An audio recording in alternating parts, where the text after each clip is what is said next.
এই যে বোর্ডে অঙ্কটা দেখতে পাচ্ছ, এইবারে এনটিপিসি তে অঙ্কটা এসেছিল ছোট অঙ্ক কিন্তু বড় ধামাকা।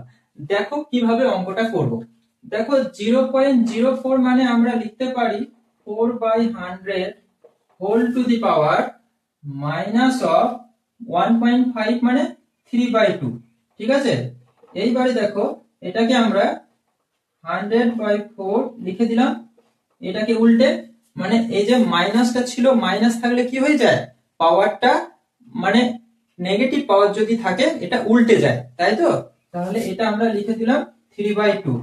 এবার 4 দিয়ে করলাম 25, 25 টু দি পাওয়ার 3/2, তাহলে 25 টু দি পাওয়ার হাফ, তার আবার হোল কিউব, তার মানে তো 3/2 আছে। তাহলে 25 টু দি পাওয়ার হাফ মানে √25 মানে 5 তার কিউব মানে 125।